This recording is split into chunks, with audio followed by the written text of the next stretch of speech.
after my last serial review about a Kurosawa Akira work called Sugata Sanshiro from 1943, now let's take a look at the next one that is not as deep or as serious as the typical Kurosawa movie, The Hidden Fortress from 1958. And yes, it came to my ears that Star Wars was heavily influenced by this movie.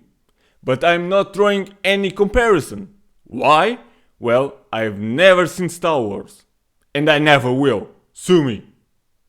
The Hidden Fortress, or Kakushitori no San Akunin in the original, tells the story from the point of view of two peasants, played by Minoru Chiaki and Katamari Fujiwara, and their greed for gold while being very goofy by nature.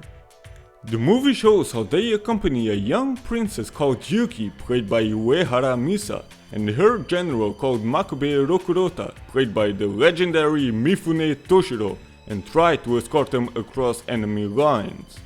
The movie is more light-hearted in comparison to Kurosawa's other movies, and much longer at that, with 139 minutes total, but it's still a wonderful work.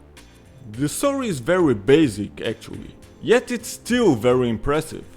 The movie takes its time showing everything instead of explaining, and that's why it works so well. Yeah, the movie is long and maybe even a bit too long, but the movie captures you in that world and the 2 hours just fly by.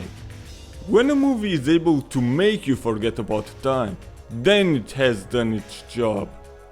But what makes you forget the time is not the story alone and how enjoyable it is in every way possible. The characters play a very big role in it, and Kurosawa had some of the best actors in here. Uehara Misa playing Princess Yuki is a joy to watch. Yeah, she seems kind of angry and tends to shout all the time. The reason for that may be that she was raised as a boy, but she's not a damsel in distress in any way. She is able to defend her ground and fights back if necessary. That may be rather common nowadays, but back then it certainly wasn't, not even in Western cinema. Minoru Chiaki and Katamari Fujiwara as Tahei and Matashichi were surely the comic relief. Even though they were rather goofy, both were still very likable, hilarious and could easily stand on their own. But there is one that takes the whole cake, and that's the legendary Mifune Toshiro playing General Makabe Rokurota.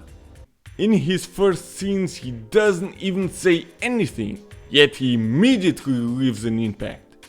When he starts talking, planning and of course fighting, then you see what Mifune can do in his role, and that's impressive.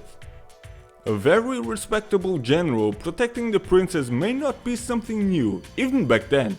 But only when the right actor acts in that role, then that's the actual magic in it.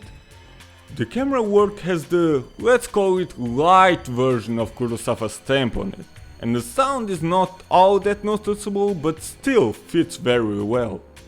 Now, some final things could be explained a little bit better, like the girl that was saved by Princess Yuki. In the end she just disappears for no reason. Or, like I mentioned before, the movie could be slightly shorter. But don't let the length or the smaller things scare you. This movie may not be the best, the most impressive or whatever from Kurosawa. Heck, it's not even dramatic like his other ones. But it still is a very impressive one that can easily reach the legendary status for some. Now, after you watch this one, maybe you should check Rashomon from 1950. Also from Kurosawa, and also with actor Mifune as well. Another excellent movie that shouldn't be missed by anyone.